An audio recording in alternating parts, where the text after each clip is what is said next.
మనకి పుట్టిన బిడ్డ ఎక్కడుందో తెలీదు. బిడ్డలా చూసుకుంటున్న అక్షయ మనకి దూరం అయ్యే పరిస్థితి వచ్చింది. నారాయణరావు గారి ముందు మనం తలెత్తుకోలేని పరిస్థితి వచ్చింది. అమ్మా నాన్నలతో సహా అందరూ ఒక్కటైపోయారు.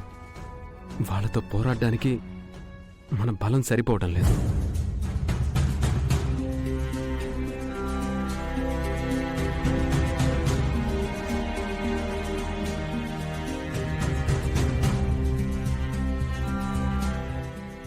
రామ్మా,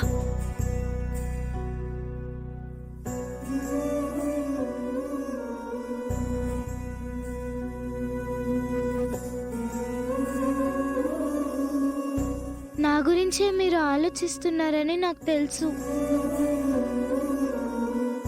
దయచేసి మీరు బాధపడకండి. బాధపడకుండా ఎలా ఉంటావమ్మా? నా వలన కుటుంబంలో గొడవలు రావడం నాకు ఇష్టం లేదు మేడం.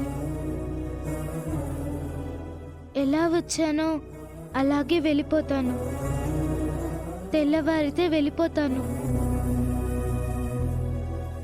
ప్రయాణానికి నేను సిద్ధమయ్యాను.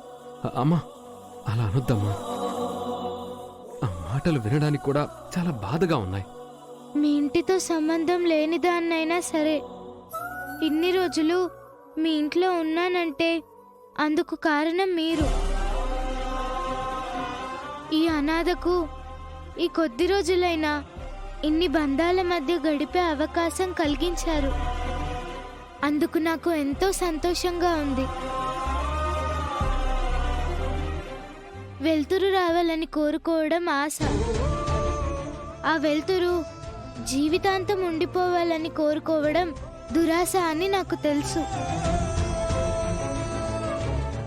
నాలాంటి దురదృష్టవంతుల జీవితంలో వెలుగు ఎక్కువ రోజులు ఉండదు.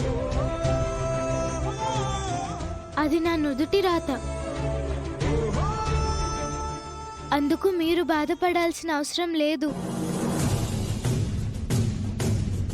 ఇంతకుముందు నాది ఒంటరి జీవితం. రేపటి నుంచి మళ్ళీ ఒంటరి జీవితం. పెద్ద తేడా ఏముండదు. అమ్మ నాన్నలు లేని నాకు అమ్మ ప్రేమలోని మాధుర్యంని మీరు చూపించారు.